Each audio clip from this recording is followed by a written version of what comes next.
The House Surgeon by Rudyard Kipling. On an evening after Easter Day, I sat at a table in a homeward-bound steamer's smoking room, where half a dozen of us told ghost stories. As our party broke up, a man, playing patience in the next alcove, said to me, "I didn't quite catch the end of that last story about the curse on the family's firstborn." "It turned out to be drains," I explained. "As soon as new ones were put into the house, the curse was lifted, I believe.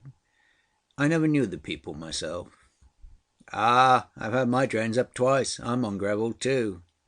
"You don't mean to say you've a ghost in your house? Why didn't you join our party?" "Any more orders, gentlemen, before the bar closes?" the steward interrupted. "Sit down again and have one with me," said the patience player. "No, it isn't a ghost. Our trouble is more depression than anything else." "How interesting. Then it's nothing any one can see?" "It's nothing worse than a little depression. And the odd part is that there hasn't been a death in the house since it was built in 1863. The lawyer said so. That decided me. My good lady, rather, and he made me pay an extra 1,000 for it." "How curious. Unusual, too," I said. "Yeah, ain't it? It was built for three sisters. Moultrie was the name. Three old maids. They all lived together. The eldest owned it. I bought it from her lawyer a few years ago, and if I've spent £1 on the place, first and last, I must have spent 5,000. Electric light, new servants' wing, garden, all that sort of thing.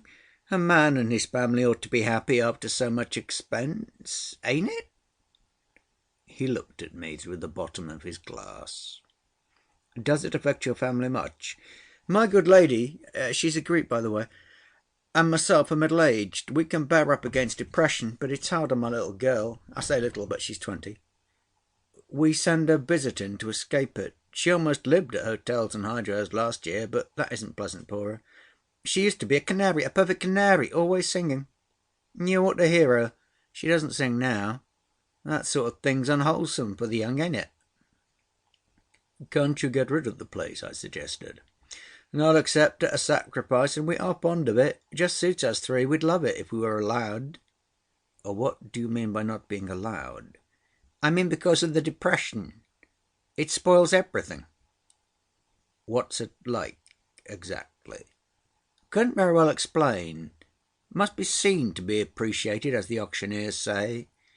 Now, I was much impressed by the story you were telling just now." "Wasn't true," I said. "Well, my tale is true. If you'd do me the pleasure to come down and spend a night at my little place, you'd learn more than you would if I talked till morning. Very likely it wouldn't touch your good self at all. You might be immune, ain't it? On the other hand, if this influence does happen to affect you, why, I think it'll be an experience." While he talked, he gave me his card, and I read his name was L. Maxwell M'Leod, Esq., of Holmescroft. A city address was tucked away in a corner. "My business," he added, "used to be furs. If you're interested in furs, I've given 30 years of my life to 'em." "You're very kind," I murmured. "Far from it, I assure you. I can meet you next Saturday afternoon anywhere in London you choose to name, and I'll be only too happy to motor you down. It ought to be a delightful run at this time of year. The rhododendrons will be out. I mean it. You don't know how truly I mean it. Very probably it won't affect you at all. And I think I may say I have the finest collection of narwhal tusks in the world. All the best skins and horns have to go through London, and L. Maxwell M'Leod, he knows where they come from and where they go to. That's his business." For the rest of the voyage up Channel, Mr. M'Leod talked to me of the assembling, preparation, and sale of the rarer furs, and told me things about the manufacture of fur-lined coats which quite shocked me. Somehow or other, when we landed on Wednesday, I found myself pledged to spend that weekend with him at Holmescroft. On Saturday he met me with a well-groomed motor and ran me out, in an hour and a half, to an exclusive residential district of dustless roads and elegantly designed country villas, each standing in from 3 to 5 acres of perfectly appointed land. He told me land was selling at £800 the acre, and the new golf links, his Queen Anne pavilion we passed, had cost nearly £24,000 to create. Holmescroft was a large two-storied, low, creeper-covered residence. A verandah at the south side gave on to a garden and 2 tennis courts, separated by a tasteful iron fence from a most park-like meadow of 5 or 6 acres, where 2 Jersey cows grazed. Tea was ready in the shade of a promising copper beech, and I could see groups on the lawn of young men and maidens appropriately clothed, playing lawn tennis in the sunshine. "A pretty scene, ain't it?" said Mr. M'Leod. "My good lady's sitting under the tree, and that's my little girl in pink in the far court. But I'll take you to your room, and you can see 'em all later." He led me through a wide parquet-floored hall furnished in pale lemon, with huge cloisonné vases, and ebonized and gold grand piano, and banks of pot flowers and Benares brass bowls, up a pale oak staircase to a spacious landing, where there was a green velvet settee trimmed with silver. The blinds were down, and the light lay in parallel lines on the floors. He showed me my room, saying cheerfully, "You may be a little tired. One often is without knowing it after a run through traffic. Don't come down till you feel quite restored. We shall all be in the garden." My room was rather warm, and smelt of perfumed soap. I threw up the window at once, but it opened so close to the floor and worked so clumsily that I came within an ace of pitching out, where I should certainly have ruined a rather lopsided laburnum below. As I set about washing off the journey's dust, I began to feel a little tired, but I reflected I had not come down here in this weather and among these new surroundings to be depressed. So I began to whistle, and it was just then that I was aware of a little grey shadow, as it might have been a snowflake seen against the light, floating at an immense distance in the background of my brain. It annoyed me, and I shook my head to get rid of it.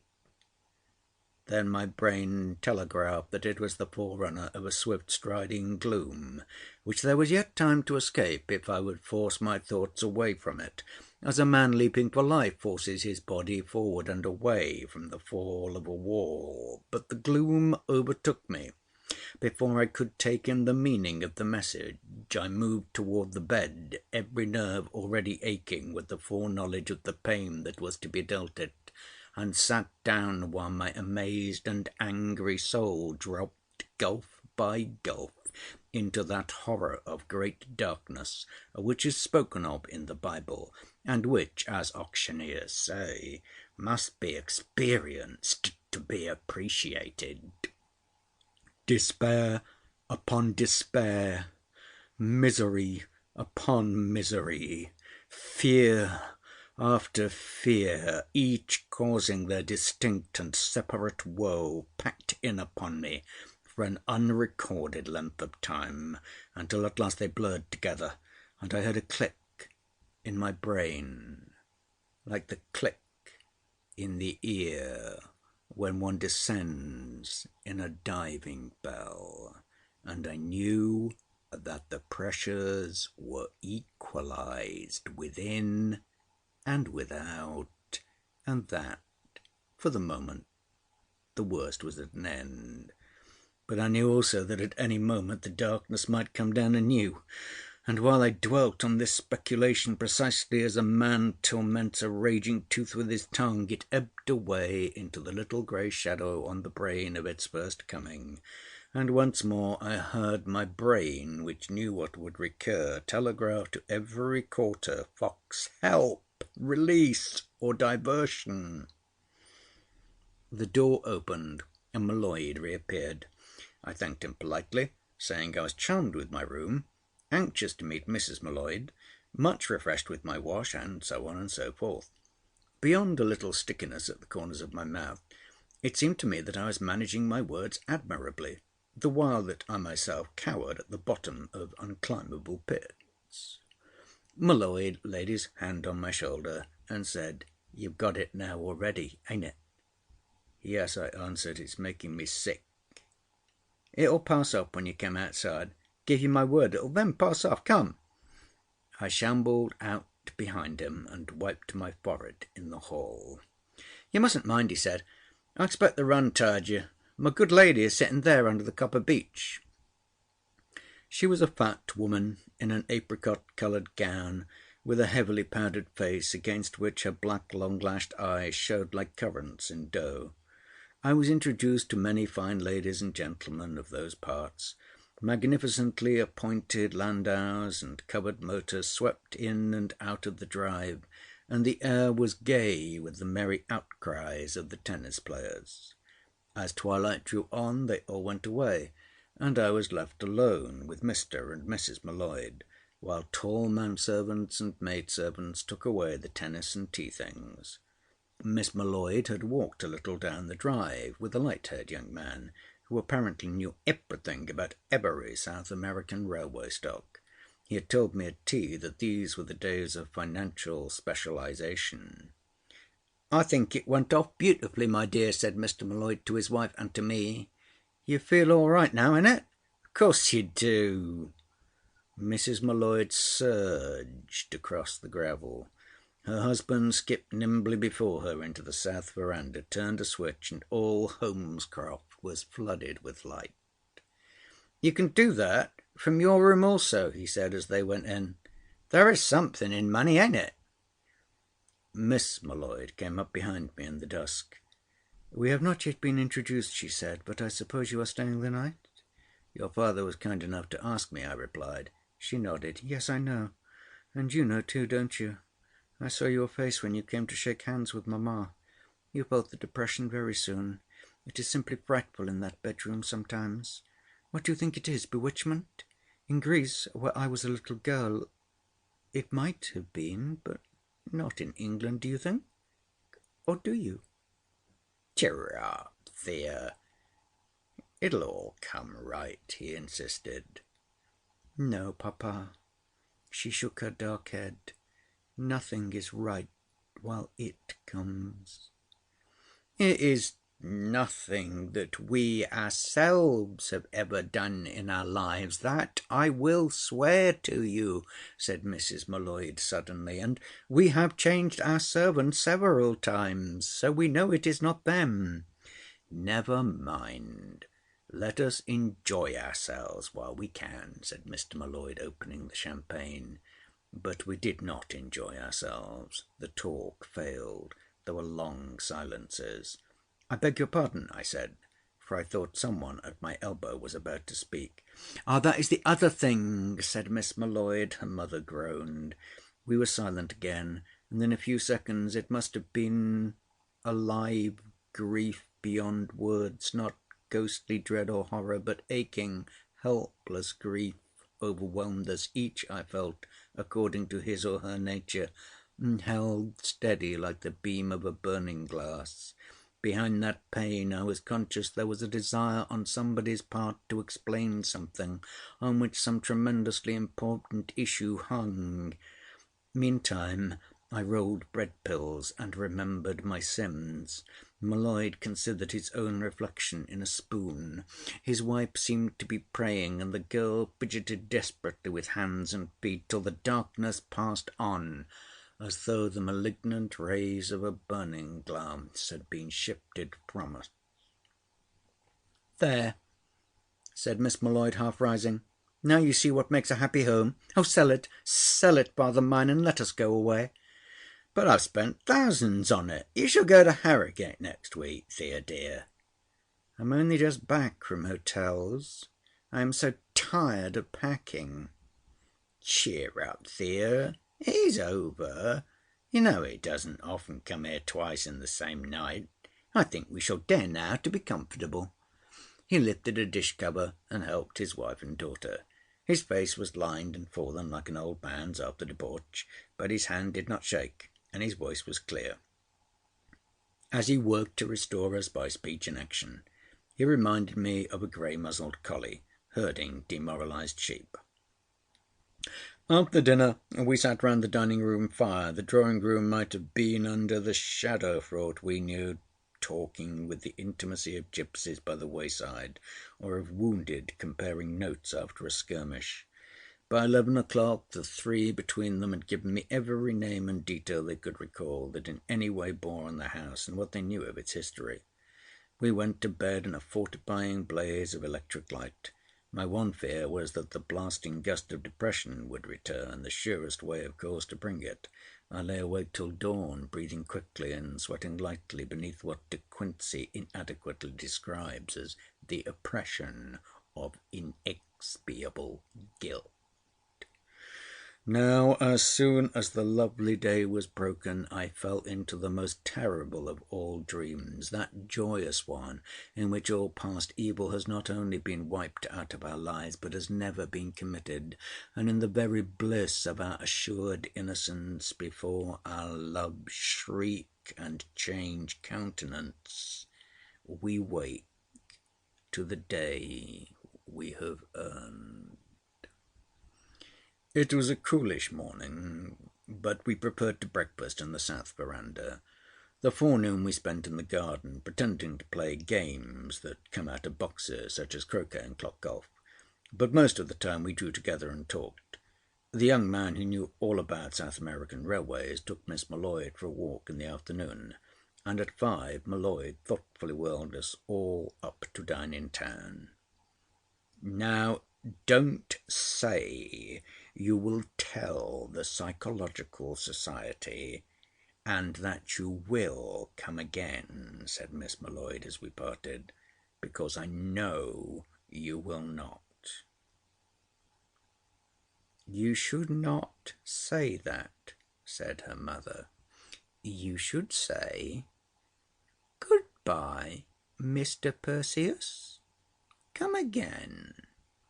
Not him, the girl cried. He has seen the Medusa's head. Looking at myself in the restaurant's mirrors, it seemed to me that I had not much benefited by my week-end.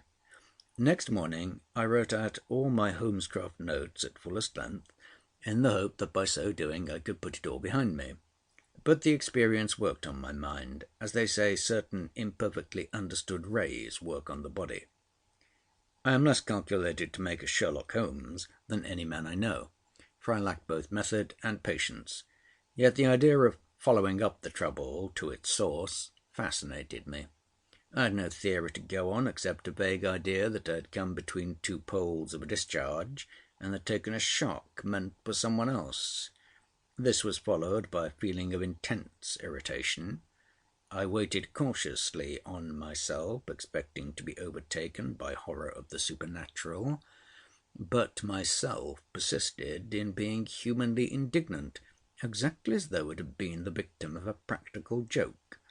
It was in great pains and upheavals, that I felt in every fibre, but its dominant idea, to put it coarsely, was to get back a bit of its own. By this I knew that I might go forward if I could find the way. After a few days it occurred to me to go to the office of Mr. J.M.M. Baxter, the solicitor who had sold Holmescroft to M'Leod. I explained I had some notion of buying the place. Would he act for me in the matter?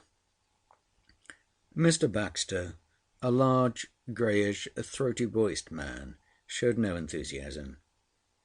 I sold it to Mr. M'Leod, he said. It'd scarcely do for me to start on the running down tack now.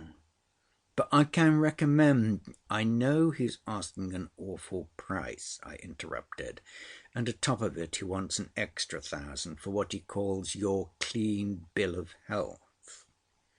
Mr. Baxter sat up in his chair. I had all his attention. Your guarantee with the house? Don't you remember it? Yes. Yeah. That. No death had taken place in the house since it was built. I remember perfectly."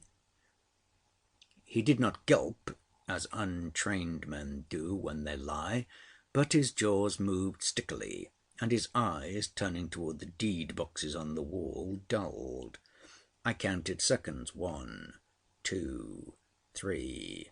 1, 2, 3, up to 10. A man, I knew, can live through ages of mental depression in that time. "I remember perfectly." His mouth opened a little, as though it had tasted old bitterness.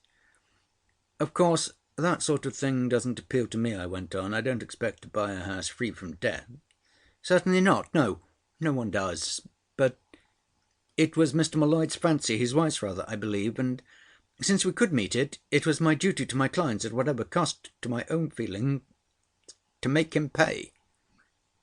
"That's really why I came to you. I understood from him you knew the place well." "Ah, yes, always did.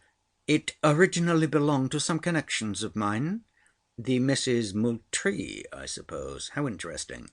They must have loved the place before the country round about was built up." "They were very fond of it indeed." "I don't wonder. So restful and sunny. I don't see how they could have brought themselves to part with it. Now it is one of the most constant peculiarities of the English that in polite conversation, and I had striven to be polite, no one ever does or sells anything for mere money's sake." "Miss Agnes, the youngest, fell ill." He spaced his words a little. "And as they were very much attached to each other, that broke up the home." Naturally, I fancied it must have been something of that kind. One doesn't associate the Staffordshire Moultries, my demon of irresponsibility at that instant created 'em, with being hard up. "I don't know whether we're related to them," he answered importantly. "We may be, for our branch of the family comes from the Midlands." I give his talk at length, because I am so proud of my first attempt at detective work. When I left him 20 minutes later, with instructions to move against the owner of Holmescroft with a view to purchase, I was more bewildered than any Dr. Watson at the opening of a story. Why should a middle-aged solicitor turn plover's egg colour and drop his jaw when reminded of so innocent and festal a matter as that no death had ever occurred in a house that he had sold? If I knew my English vocabulary at all, the tone in which he said the youngest sister fell ill meant that she had gone out of her mind. That might explain his change of countenance, and it was just possible that her demented influence still hung about Holmescroft. But the rest was beyond me. I was relieved when I reached M'Leod's city office, and could tell him what I had done, not what I thought. M'Leod was quite willing to enter into the game of the pretended purchase, but did not see how it would help if I knew Baxter. "He's the only living soul I can get at who was connected with Holmescroft," I said. "Ah! Living soul is good," said M'Leod. "At any rate, our little girl will be pleased that you're still interested in us. Won't you come down some day this week?" "How is it there now?" I asked. He screwed up his face. "Simply frightful," he said. "Thea is at Droitwich." "I should like it immensely, but I must cultivate Baxter for the present. You'll be sure and keep him busy your end, won't you?" He looked at me with quiet contempt. "Do not be afraid. I shall be a good Jew. I shall be my own solicitor." Before a fortnight was over, Baxter admitted ruefully that M'Leod was better than most firms in the business. We buyers were coy, argumentative, shocked at the price of Holmescroft, inquisitive and cold by turns. But Mr. M'Leod, the seller, easily met and surpassed us, and Mr. Baxter entered every letter, telegram and consultation at the proper rates in a cinematograph film of a bill. At the end of a month he said it looked as though M'Leod, thanks to him, were really going to listen to reason. I was many pounds out of pocket, but I had learned something of Mr. Baxter on the human side. I deserved it. Never in my life have I worked to conciliate, amuse, and flatter a human being as I worked over my solicitor. It appeared that he golfed. Therefore I was an enthusiastic beginner, anxious to learn. Twice I invaded his office with a bag M'Leod lent it, full of the spellicans needed in this detestable game, and a vocabulary to match. The third time the ice broke, and Mr. Baxter took me to his links, quite 10 miles off, where in a maze of tramway lines, railroads, and nursery maids, we skelped our divoted way round 9 holes like barges plunging through head seas. He played vilely, and had never expected to meet anyone worse, but as he realised my form, I think he began to like me, for he took me in hand by the 2 hours together. After a fortnight he could give me no more time than a stroke a hole, and when, with this allowance, I once managed to beat him by 1, he was honestly glad, and assured me that I should be a golfer if I stuck to it. I was sticking to it for my own ends, but now and again my conscience pricked me, for the man was a nice man. Between games he supplied me with odd pieces of evidence, such as that he had known the Moultries all his life, being their cousin, and that Miss Mary the eldest was an unforgiving woman who would never let bygones be. I naturally wondered what she might have against him, and somehow connected him unfavourably with Mad Agnes. "People ought to forgive and forget," he volunteered one day between rounds, "especially where, in the nature of things, they can't be sure of their deductions. Don't you think so?" "It all depends on the nature of the evidence on which one forms one's judgment," I answered. "Oh, nonsense!" he cried. "I'm lawyer enough to know that there is nothing in the world so misleading as circumstantial evidence. Never was." "Why?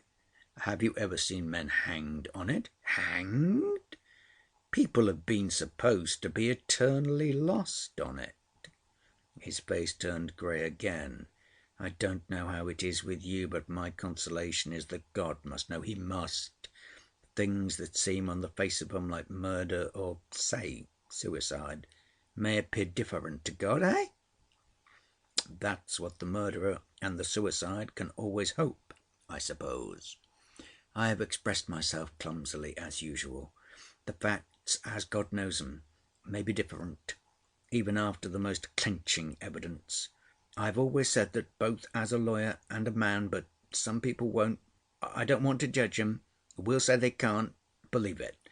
Whereas I say there's always a working chance, a certainty, that the worst hasn't happened. He stopped and cleared his throat. "Now, let's come on. This time next week I shall be taking my holiday." "What links?" I asked carelessly, while twins in a perambulator got out of our line of fire. "A potty little 9-hole affair at a hydro in the Midlands. My cousins stay there, always will. Not but what the 4th and 7th holes take some doing. You could manage it, though," he said encouragingly. "You're doing much better. It's only your approach shots that are weak." "You're right. I can't approach for nuts. I shall go to pieces while you're away, with no one to coach me," I said mournfully. "I haven't taught you anything," he said, delighted with the compliment. "I owe all I've learned to you, anyhow. When will you come back?" "Look here," he began, "I don't know your engagements, but I've no one to play with at Bury Mills. Never have. Why couldn't you take a few days off and join me there? I warn you it'll be rather dull. It's a throat and gout, place baths, massage, electricity, and so forth. But The fourth and the seventh holes really take some doing. "I'm for the game," I answered valiantly, heaven well knowing that I hated every stroke and word of it. "That's the proper spirit. As their lawyer, I must ask you not to say anything to my cousins about Holmescroft. It upsets 'em. Always did. But speaking as man to man, it would be very pleasant for me if you could see your way to—" I saw it as soon as decency permitted, and thanked him sincerely. According to my now well-developed theory, he had certainly misappropriated his aged cousin's moneys under power of attorney, and had probably driven poor Agnes Moultrie out of her wits. But I wished that he was not so gentle and good-tempered and innocent-eyed. Before I joined him at Barry Mills Hydro, I spent a night at Holmescroft. Miss M'Leod had returned from her hydro, and first we made very merry on the open lawn in the sunshine over the manners and customs of the English resorting to such places. She knew dozens of hydros, and warned me how to behave in them, while Mr. and Mrs. M'Leod stood aside and adored her. "Ah, that's the way she always comes back to us," he said. "Pity it wears off so soon, ain't it? You ought to hear her sing, 'With mirth, thou pretty bird.'" We had the house to face through the evening, and there we neither laughed nor sung. The gloom fell on us as we entered, and did not shift till 10 o'clock, when we crawled out, as it were, from beneath it. "It has been bad this summer," said Mrs. M'Leod in a whisper, after we realized that we were freed. "Oh, sometimes I think the house will get up and cry out, it is so bad." "How? Have you forgotten what comes after the depression?" So then we waited about the small fire, and the dead air in the room presently filled and pressed down upon us with the sensation, but words are useless here, as though some dumb and bound power were striving against gag and bond to deliver its soul of an articulate word. It passed in a few minutes, and I fell to thinking about Mr. Baxter's conscience and Agnes Moultrie gone mad in the well-lit bedroom that waited me. These reflections secured me a night during which I rediscovered how, from purely mental causes, a man can be physically sick, but the sickness was bliss compared to my dreams when the birds waked. On my departure, M'Leod gave me a beautiful narwhal's horn, much as a nurse gives a child sweets for being brave at the dentist's. "There's no duplicate of it in the world," he said, "else it would have come to old Max M'Leod." And he tucked it into the motor. Miss M'Leod, on the far side of the car, whispered, "Have you found out anything, Mr. Perseus?" I shook my head. "Then I shall be chained to my rock all my life," she went on. "Only don't tell Papa." I supposed she was thinking of the young gentleman who specialized in South American rails, for I noticed a ring on the third finger of her left hand. I went straight from that house to Barry Mills Hydro, keen for the first time in my life on playing golf, which is guaranteed to occupy the mind. Baxter had taken me a room communicating with his own, and after lunch introduced me to a tall, horse-headed, elderly lady of decided manners, whom a white-haired maid pushed along in a bath-chair through the park-like grounds of the Hydro. She was Miss Mary Moultrie, and she coughed and cleared her throat, just like Baxter. She suffered, she told me it was a Moultrie caste-mark, from some obscure form of chronic bronchitis, complicated with spasm of the glottis, and in a dead, flat voice, with a sunken eye that looked and saw not, told me what washes, gargles, pastils, and inhalations she had proved most beneficial. From her I was passed on to her younger sister, Miss Elizabeth, a small and withered thing, with twitching lips, a victim, she told me, to very much the same sort of throat, but secretly devoted to another set of medicines. When she went away with Baxter and the bath chair, I fell across a major of the Indian Army with gout in his glassy eyes, and a stomach which he had taken all round the continent. He laid everything before me, and him I escaped, only to be confided in by a matron with a tendency to follicular tonsillitis and eczema. Baxter waited hand and foot on his cousins till 5 o'clock, trying, as I saw, to atone for his treatment of the dead sister. Miss Mary ordered him about like a dog. "I wonder it would be dull," he said, when we met in the smoking room. "It's tremendously interesting," I said. "But how about a look round the links? Unluckily, damp always affects my eldest cousin. I have got to buy her a new bronchitis kettle. Arthur's broke her old one yesterday." We slipped out to the chemist shop in the town, and he brought a large glittering tin thing whose workings he explained. "I'm used to this sort of work. I come up here pretty often," he said. "I've the family throat too." "You're a good man," I said. "A very good man." He turned toward me in the evening light among the beeches, and his face was changed to what it might have been a generation before. "You see," he said huskily, "there was the youngest, Agnes, before she fell ill, you know. But she didn't like leaving her sisters, never would." He hurried on with his odd-shaped load, and left me among the ruins of my black theories. The man with that face had done Agnes Moultrie no wrong. We never played our game.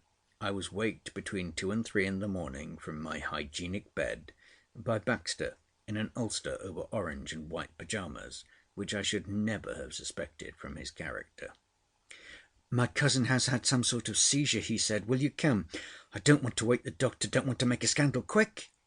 So I came quickly, and led by the white-haired Arthurs in a jacket and petticoat, entered a double-bedded room reeking with steam and friar's balsam. The electrics were all on.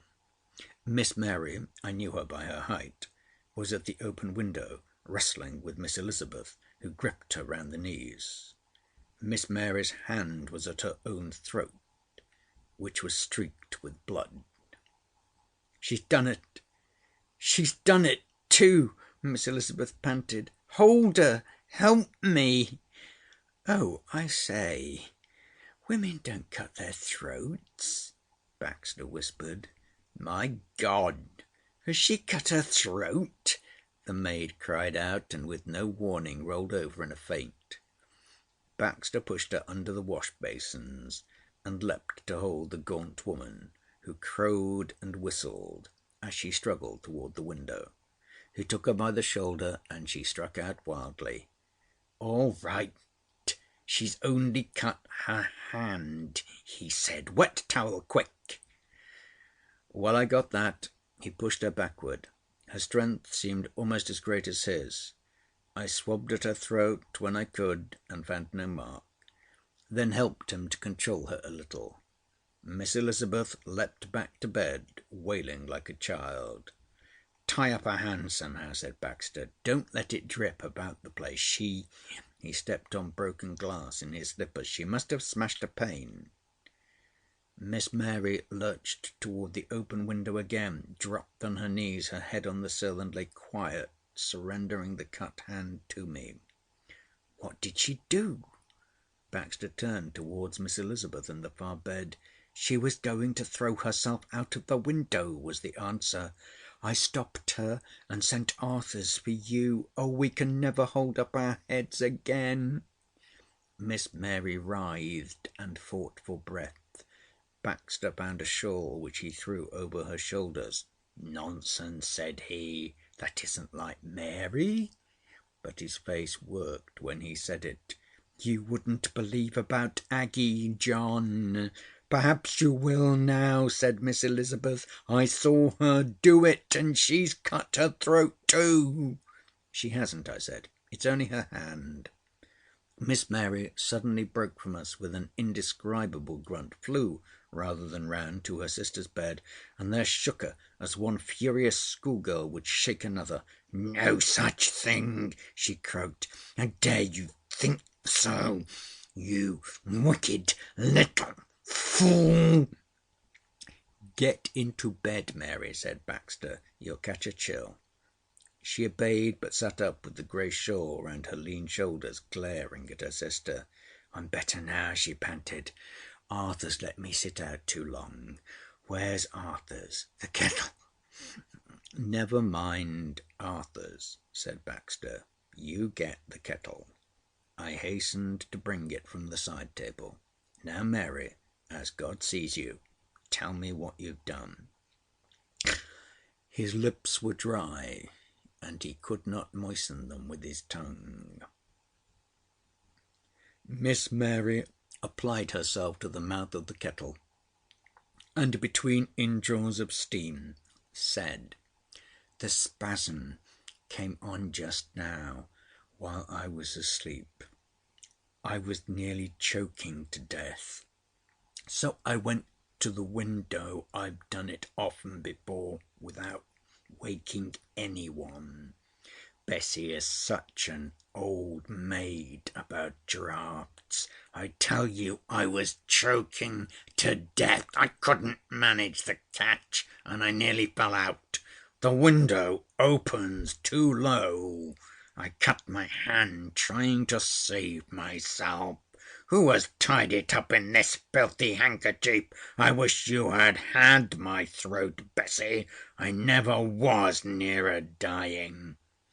She scowled on us all impartially, while her sister sobbed. From the bottom of the bed we heard a quivering voice. "Is she dead? Have they took her away?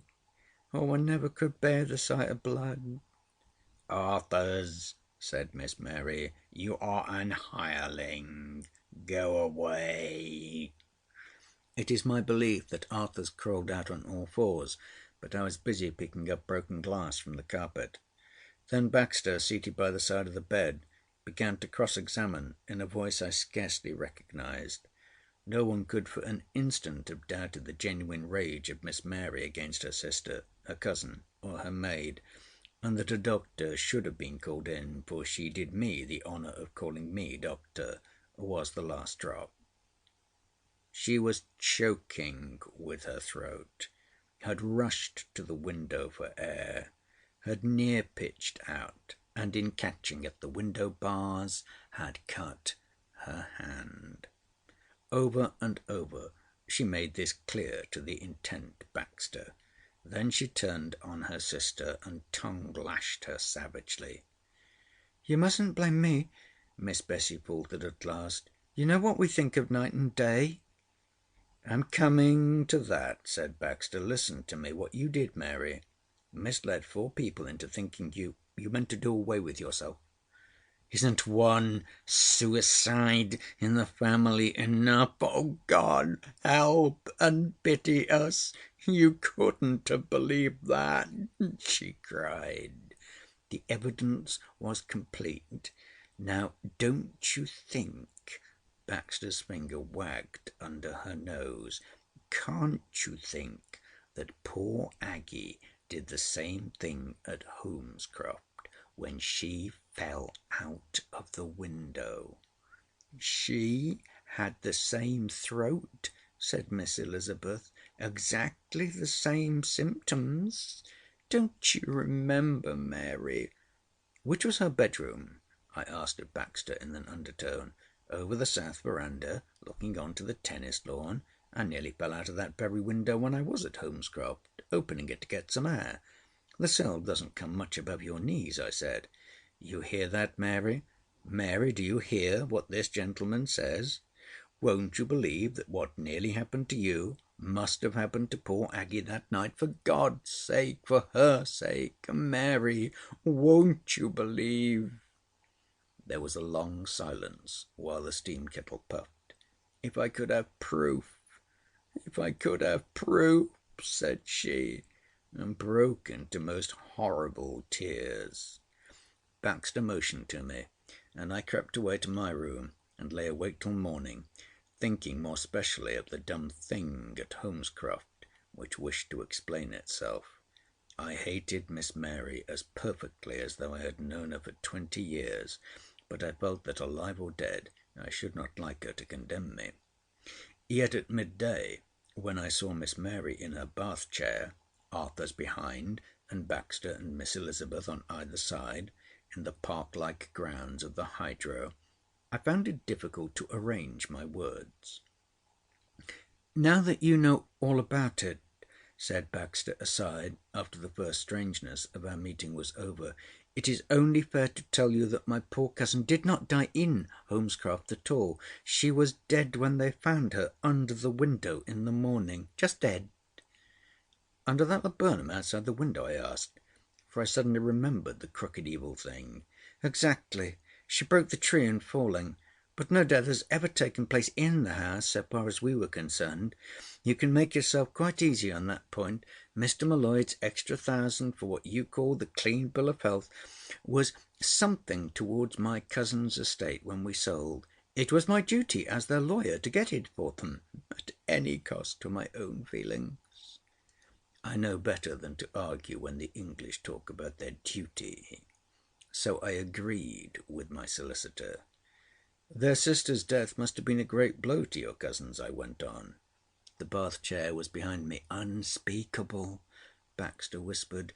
"They brooded on it day and night. No wonder, if their theory of poor Aggie making away with herself was correct. She was eternally lost." "Do you believe that she made away with herself?" "No, thank God. Never have. And after what happened to Mary last night, I see perfectly what happened to poor Aggie. She had the family throat too. By the way, Mary thinks you are a doctor. Otherwise she wouldn't like your having been in her room." "Very good. Is she convinced now about her sister's death?" "She'd give anything to be able to believe it, but she's a hard woman, and brooding along certain lines makes one groovy. I have sometimes been afraid of her reason on the religious side, don't you know. Elizabeth doesn't matter. Brain of a hen. Always had." Here Arthur's summoned me to the bath chair, and the ravaged face beneath its knitted Shetland wool hood of Miss Mary Moultrie. "I need not remind you, I hope, of the seal of secrecy, absolute secrecy, in your profession," she began. "Thanks to my cousin's and my sister's stupidity, you have found out." She blew her nose. "Please don't excite her, sir," said Arthurs at the back. "But, my dear Miss Moultrie, I only know what I've seen, of course, but it seems to me that what you thought was a tragedy in your sister's case turns out, on your own evidence, so to speak, to have been an accident. A dreadfully sad one, but absolutely an accident." "Do you believe that too?" she cried. "Or are you only saying it to comfort me?" "I believe it from the bottom of my heart. Come down to Holmescroft for an hour, for half an hour, and satisfy yourself." "Of what? You don't understand. I see the house every day, every night. I am always there in spirit, waking or sleeping. I couldn't face it in reality." "But you must," I said. "If you go there in the spirit, the greater need for you to go there in the flesh. Go to your sister's room once more and see the window. I nearly fell out of it myself. It's awfully low and dangerous." "That would convince you," I pleaded. "Yet Aggie had slept in that room for years," she interrupted. "You've slept in your room here for a long time, haven't you? But you nearly fell out of the window when you were choking." "That is true. That is one thing true," she nodded. "And I might have been killed as perhaps Aggie was killed." "In that case, your own sister and cousin and maid would have said you had committed suicide, Miss Moultrie. Come down to Holmescroft and go over the place just once." "You are lying," she said quite quietly. "You don't want me to come down to see a window. It is something else. I warn you, we are evangelicals. We don't believe in prayers for the dead. As the tree falls, yes, I dare say. But you persist in thinking that your sister committed suicide. No, no, I have always prayed that I might have misjudged her. Arthurs at the bath chair spoke up. Oh, Miss Mary, you would have it from the first that poor Miss Aggie had made away with herself. And of course Miss Bessie took the notion from you. Only Master, Mr. John, stood out, and I'd have taken my Bible oath you was making away with yourself last night. Miss Mary leaned toward me, one finger on my sleeve. If going to Holmescroft kills me, she said, you will have the murder of a fellow creature on your conscience for all eternity. I'll risk it, I answered, remembering what torment the mere reflection of her torments had cast on Holmescroft, and remembering above all the dumb thing that filled the house with its desire to speak. I felt that there might be worse things.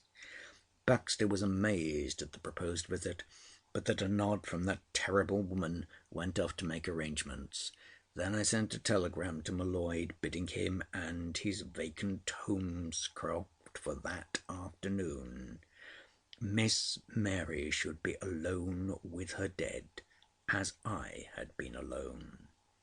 I expected untold trouble in transporting her, but to do her justice, the promise given for the journey, she underwent it without murmur, spasm, or unnecessary word. Miss Bessie, pressed in a corner by the window, wept behind her veil, and from time to time tried to take hold of her sister's hand. Baxter wrapped himself in his newly found happiness as selfishly as a bridegroom, for he sat still and smiled. So long as I know that Aggie didn't make away with herself, he explained, I tell you frankly, I don't care what happened. She's as hard as a rock, Mary always was. She won't die. We led her out onto the platform like a blind woman, and so got her into the fly. The half-hour crawl to Holmescroft was the most racking experience of the day. M'Leod had obeyed my instructions. There was no one visible in the house or the gardens, and the front door stood open. Miss Mary rose from beside her sister, stepped forth first, and entered the hall. "Come, Bessie," she cried. "I daren't, oh, I daren't. Come." Her voice had altered. I felt Baxter start. "There is nothing to be afraid of." "Good heavens," said Baxter. "She's running up the stairs. We'd better follow. Let's wait below. She's going to the room." We heard the door of the bedroom I knew open and shut, and we waited in the lemon-coloured hall, heavy with the scent of flowers. "We've never been into it since it was sold," Baxter sighed. "What a lovely, restful place it is. Poor Aggie used to arrange the flowers." "Restful?" I began, but stopped of a sudden, for I felt all over my bruised soul that Baxter was speaking truth. It was a light, spacious, airy house, full of the sense of well-being and peace, above all things of peace. I ventured into the dining-room, where the thoughtful M'Leods had left a small fire. There was no terror there, present or lurking, and in the drawing-room, which for good reasons we had never cared to enter, the sun and the peace and the scent of the flowers worked together as is fit in an inhabited house. When I returned to the hall, Baxter was sweetly asleep on a couch, looking most unlike a middle-aged solicitor who had spent a broken night with an exacting cousin. There was an ample time for me to review it all, to felicitate myself upon my magnificent acumen, barring some errors about Baxter as a thief and possibly a murderer, before the door above opened, and Baxter, evidently a light sleeper, sprang awake. "I've had a heavenly little nap," he said, rubbing his eyes with the backs of his hands like a child. "Good Lord, that's not their step." but it was. I had never before been privileged to see the shadow turn backward on the dial, the years ripped bodily off poor human shoulders, old sunken eyes filled and alight, harsh lips moistened and human. "John!" Miss Mary called. "I know now. Aggie didn't do it." "And she didn't do it," echoed Miss Mary. "I did not think it wrong to say a prayer," Miss Mary continued, "not for her soul, but for our peace. Then I was convinced." "Then we got conviction," the younger sister piped. "We've misjudged poor Aggie, John, but I feel she knows now. Wherever she is, she knows that we know she is guiltless." "Yes, she knows. I felt it too," said Miss Elizabeth. "I never doubted," said John Baxter, whose face was beautiful at that hour. "Not from the first. Never have." "You never offered me proof, John. Now, thank God, it will not be the same any more. I can think henceforward of Aggie without sorrow. She tripped, absolutely tripped across the hall. What ideas these Jews have of arranging furniture! She spied me behind a big cloisonné vase. "I've seen the window," she said remotely. "You took a great risk in advising me to undertake such a journey. However, as it turns out, I forgive you, and I pray you may never know what mental anguish means. Bessie, look at this peculiar piano. Do you suppose, Doctor, these people would offer one tea? I miss mine." "I will go and see," I said, and explored M'Leod's new-built servants' wing.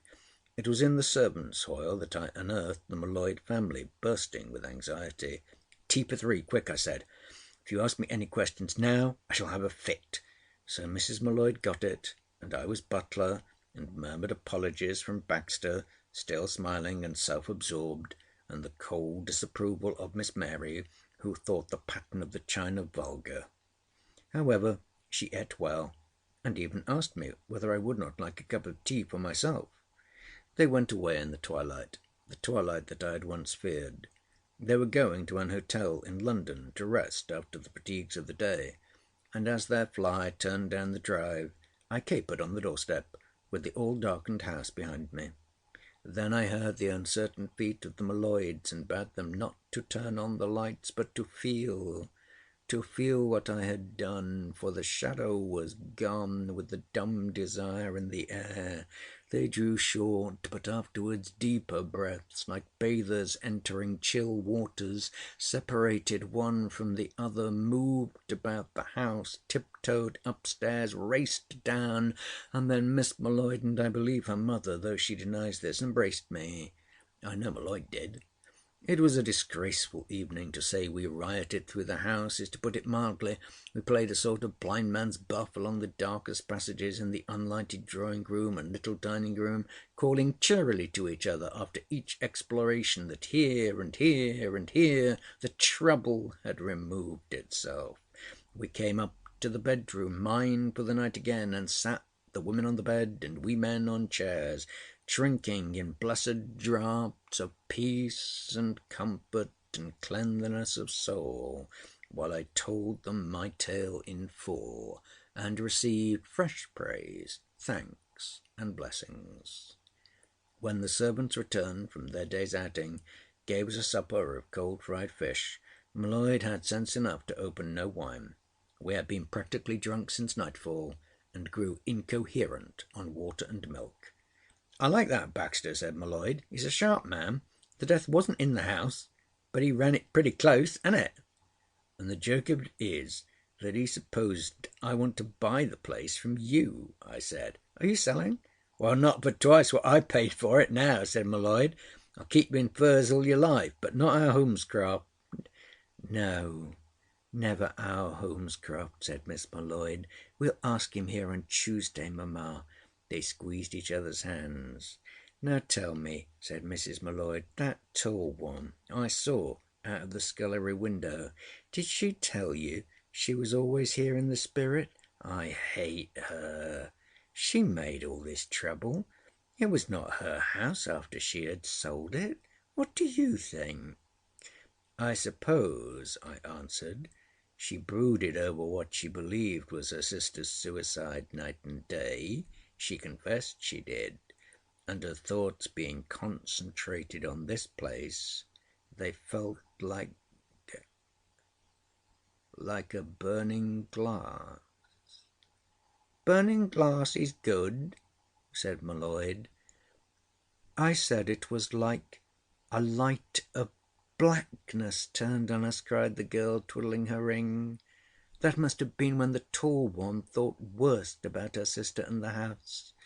"Ah, the poor Aggie," said Mrs. M'Leod. "The poor Aggie, trying to tell every one it was not so. No wonder we felt something, wished to say something." "Thea, Max, do you remember that night?" "We need not remember any more," M'Leod interrupted. "It is not our trouble. They have told each other now." "Do you think, then," said Miss M'Leod, "that those two, the living ones, were actually told something upstairs in in the room?" "I can't say. At any rate, they were made happy, and they ate a big tea afterwards. As your father says, it is not our trouble any longer, thank God." "Amen," said M'Leod. "Now, Thea, let us have some music after all these months. With mirth, thou pretty bird, ain't it? You ought to hear that." And in the half-lighted hall Thea sang an old English song that I had never heard before. "With mirth, thou pretty bird, rejoice, thy Maker's praise enhanced. Lift up thy shrill and pleasant voice, thy God is high advanced. Thy food before he did provide, and gives it in a fitting side, wherewith be thou sufficed. Why shouldst thou now unpleasant be, thy wrath against God venting, that he a little bird made thee, thy silly head tormenting, because he made thee not a man? O peace he hath well thought thereon, therewith be thou sufficed."